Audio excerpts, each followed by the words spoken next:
Well, in the garage or shop talk, I'm not sure what we're calling this yet. This is still new. This is I will figure it out, Mike. I will figure it out, I promise. But since we're out here in Western Ontario, is that right? Am I saying that right? Southern. Okay, Southern Ontario. I'll make sure I say it right for all my Canadian friends here. Right down the road, we were at Bicknell Racing Products for our first one, and now we've caught up with Mike Bowman, regular out here at Merrittville Speedway and all that. And Mike, tell us a little bit about yourself. You know, maybe some of the people, you know, from my neck of the woods and the eastern part of New York and the PA people that watch these might not know, you know, they think Mike Bowman. Well, we have our own Mike Bowman, American Mike Bowman. Well, this is the Canadian Mike Bowman. So tell us a little bit about where you race, what you do, and, you know, I know you're a modified guy, and I know out in this area you're one of the primary guys, but tell the folks at home a little bit about yourself. I raced around here since about 2005. Before that, we did a lot of go-kart racing. Asphalt road course go-kart racing, which is a little bit of a weird transition from that to dirt oval stuff, but Merrittville's always been a healthy place to race, always good car counts and good crowd, and last year we kind of changed it up a little bit and ran Ransomville for a full year, which was great. But yeah, we ran Sportsman until 2009, then jumped into 358s and bought a big block, I don't know, 2012 or so, and dabble in that a little bit, but not too much. I'm a family man now, so we run out of time quite often, and fortunate to do what I get to do now. Yeah. Now, I laugh when he says the family man comment, because a couple of years ago you got the chance to go to Florida and you did an interview with me, and he mentioned, I go, well, why are you down here this year? And he goes, well, I'm single right now. I'm able to do this, and I don't think that went over so well home. No, I meant I wasn't married yet. That's what I should have said. But thanks for bringing that up, Mike. Hey, I'm just trying to help you out here. Yeah, well, I'm sure Brandy will appreciate you busting my nuts on that. Well, I got to meet her at the dirt car banquet, yes. so that was nice. Yeah. Now, I got to ask you, you brought up something interesting there. You said you ran road course go-karts. Yeah. How do you go from road course go-kart racing to dirt oval racing? That seems to me like a huge change in your racing program. Well, it's easier. You only got to turn left. No, it's the science of oval racing. I think is pretty crazy. And when I started to get out of the road course stuff, we started to do a little bit of indoor racing on the ovals, and like the technology was pretty ramped up. Bob Slack was heavily involved with that at that time, Brett Stratford, and just to see what those guys were sorting out as far as splitting the little differences was pretty wild. But yeah, like the transition is one. I mean, now that I'm here, I don't remember what that was like, but no, I'm glad we did it. At the same time, I think there's some more fundamentals that you develop racing those asphalt road courses, because as a young guy, I'm going a lot faster than what I see the kids around here doing, and now they run those big noses on everything, so you're not taught the severe consequences of the open wheel world. Yeah. So I think if I got to do it with my kid, then hopefully we'll do some road course racing, yeah. and hopefully they don't have those big noses on him, and he doesn't develop these bad habits of smashing into everybody to pass. But yeah, I think the transition was pretty easy, but I spent a lot of years behind the wheel of a go-kart. Yeah. What got you into racing, and how did you come involved? I'm assuming family. I mean, that's usually how most of us end up. You know, for me, I grew up in racing. My parents, we went to Fonda every week, Fonda Speedway, and that's how I kind of got into it. You know, then I kind of looked back in all the stuff I do now. But what got you into the go-karts? Was it a family thing? Was there somebody else that kind of pulled you in, or what was it? Yeah, and that may have something to do with the asphalt thing, but my uncle and my cousin both raced asphalt super late models, the Players GM Motorsport Camaros. My cousins actually run the Snowball Derby, but that's probably why we went that way first. Mm-hmm. But I was bombing around the orchards at home on a neighbor's fun cart, and then Dad heard about this open house mm-hmm. at a local go-kart track. We went up there for the day, and I ran some laps in a kid's cart, and we bought an old Bobcat on the way out of there, I think for $600 at the time. That was probably 1990 or 91, and you know, we started racing every weekend from there. Yeah. And here we are now with the modifieds and the big block. Let's talk a little bit about your career. You got some cool checks hanging in here, and you and I were kind of chatting when I came in, and you were talking about the one that kind of means the most to you, that Steel City Stampede win. Now, and for those of you that are watching this have never been, it's a race out at the Merrittville Speedway, and it's insane. It's a 2-day show, and there's like 350 or 360 cars, and they run basically, if it races on dirt, it races that weekend.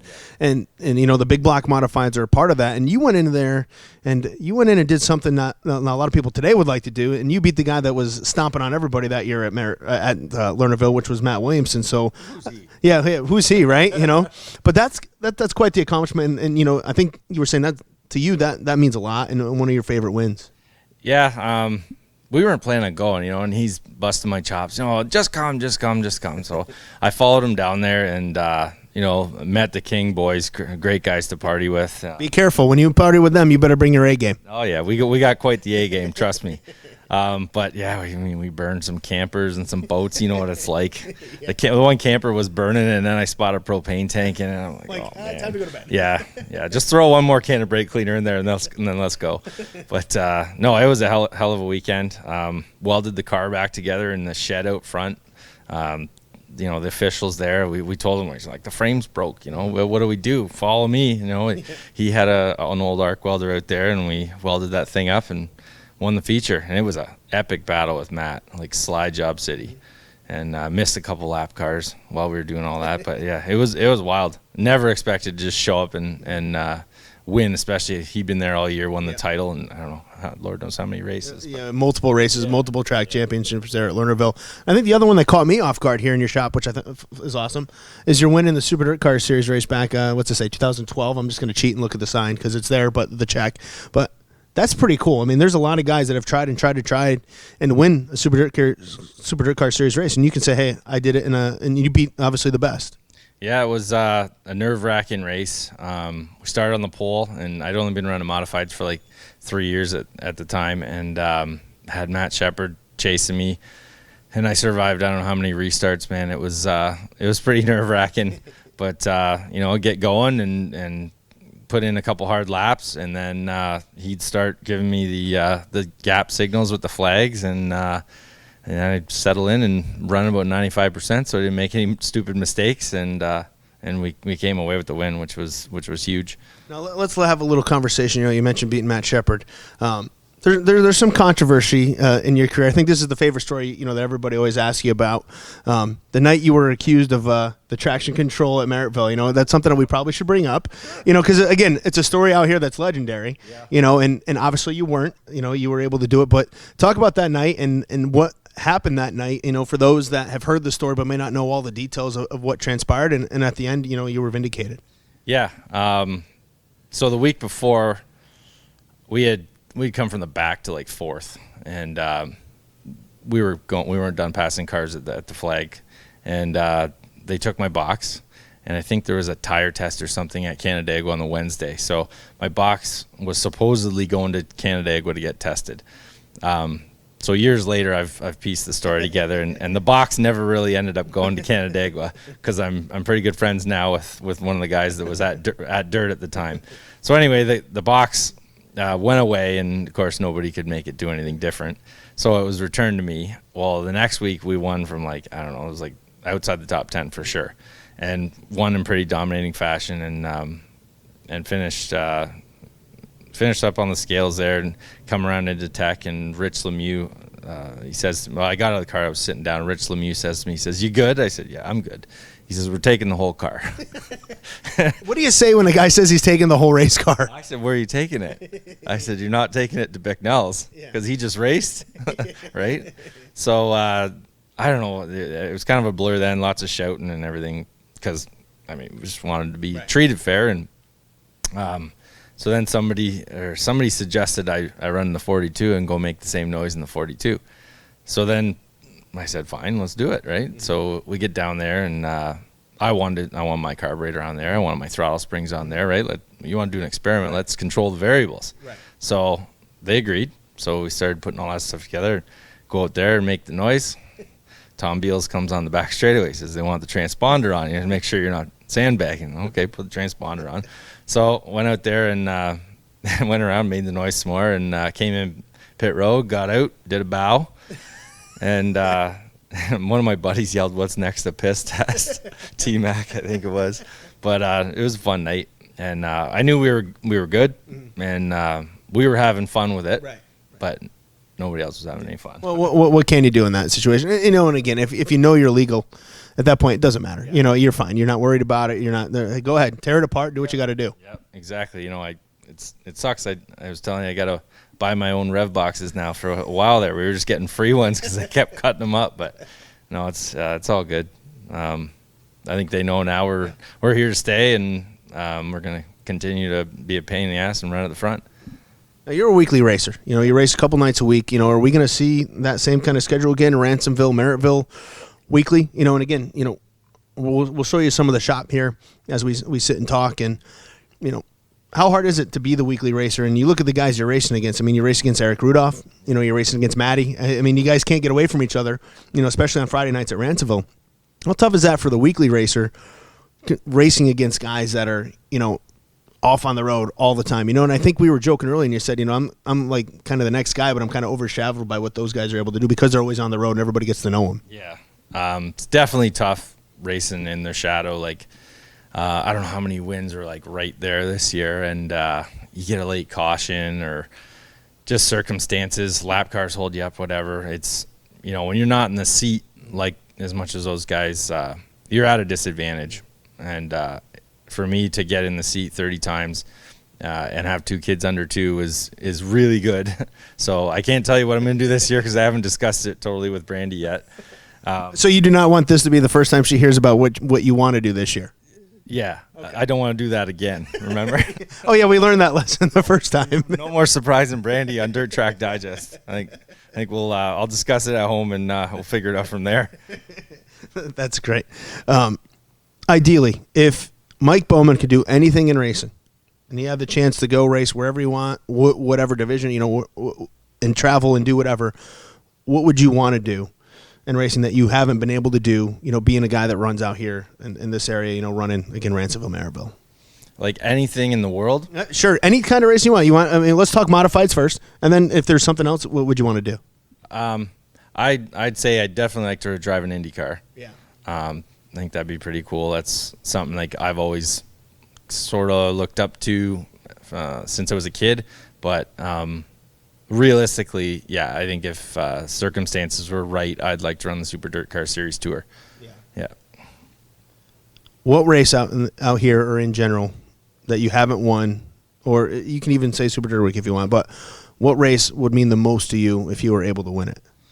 I'd have to say the May 2-4 race up at Merrittville. It's Brian Stevens' race, or it was always the small block tour race on the Monday. Mm-hmm. That one, for whatever reason, it's just I've just never got it. Yeah. We've got all the other ones, but that one just seems to get away. So that's locally. That's the only monkey that I got off my back, or I got to get off my back still. Other than that, I mean, it'd be really awesome to grab a big win over at Ransomville. But I'm not shooting like Dirt Week, man. Like, you need an army to go to that race. We got a bit of a rude awakening on that this year. We still ran good, but we put ourselves behind going down with like showing off one guy and 2 guys. You know, it just wasn't what we expected. But we cut the field in half and came home 21st. Yeah. Are you going back? Yeah, we're gonna go back. Well, let's be fair. Did you get approval on that yet, or is that something we need to wait on? It can't rain. I'll tell you that much. I got Thanksgiving dinner on Monday, so yeah. If I was going to be racing Sunday this year, it would have been some explaining to do. So it can't rain. When Mike Bowman's not racing, what do you do? Once you stop, it's weird for a while. Yeah. I don't know if you know. There's a bit of a transition period. Yeah. Right. No, I get it. I'm still in that phase of like I'm just depressed because I have nothing to do and go to the races. Yeah. So you know what I'm saying. Yeah. I like snowmobiling a lot. I think that's required. And being from Canada, I think you have to do that. I'm just going to say that now. Yeah. Love playing hockey. Play hockey 2 times a week. So between snowmobiling and hockey, that's kind of my extracurriculars. Hanging out with the kids, they're so young, so there's so much new stuff to do. But we just took them to see Santa at Bass Pro Shops today, so that was good. No crying. Hey, that's good. Second year in a row. So that's a proud dad moment when your kid doesn't lose it on Santa. But, yeah, cottage, like my parents got a timeshare up north. We like going up there. Where do Canadians go up north? Because I know we're Americans, we go up north, but yeah, we go up north. I mean, we got the Adirondacks by me. You know, you go up north and, you know, St. Lawrence Seaway, all that. Where do Canadians go when they go up north? We go North Pole or? No, that's far. That's further in Florida. I like to go to Muskoka. I spent some time up there as a kid. It's like kind of cottage country in Ontario. My parents got timeshare there. The sledding's great, fishing's great, the boating's great. So that's a lot of fun to get up there with the family and just take it easy. Try to get up there like during the week in summer. Last year, the Ransomville Big Block race was right in the middle of that week. It was the Tuesday, and it rained out, so I got some bonus points with Brandy again. And they moved it this year. Yeah. So my cottage week's freed up. So I got some more brownie points there. But yeah, that's what I like to do. Yeah. When Mike Bowman's working for the real job, because we know you're again little team here. You don't race for a living. What do you do on the day to day? To get by and to be able to go racing. Well, I work for my dad. He's had a hydraulic distribution company for 40 years or so, and I'm a VP there, but most of my day is focused on air compressor equipment sales and service, piping installs. Beyond that, I kind of get my hands involved in the warehouse and stuff around inventory time, try to clean things up a little bit because nobody likes doing inventory. It's the worst part of anything. But, that's what I do every day, and just try to not get stressed out and get all the work done so we can keep doing what we like. And that's racing, of course. I mean, that's what we're all here for. I asked Matt Williamson this: if you could take a trip anywhere, where would you go? Like me, I mentioned this to Matt. I'm a history dork, so I love going to Civil War battlefields, all that stuff. If it doesn't matter, you don't have to worry about dates because of racing or any of that, and you get to go away, you and the wife, the kids, all get to go away. Where are you going, and why are you doing it? I have to get on an airplane because I hate flying. You can do it. You can get there however you want. Yeah. Brandy and I are going to Jamaica this winter, so that's a first for me. I've never been anywhere in the Caribbean, so that'll be an eye-opener. But family vacay, I'm hoping the kids like skiing and snowboarding because Brandy's a really good snowboarder. So, if we had to go away somewhere, I'd say maybe get out west and ride the Rockies. Man, Canadians, you guys are all on the same page. I tell you, it's funny.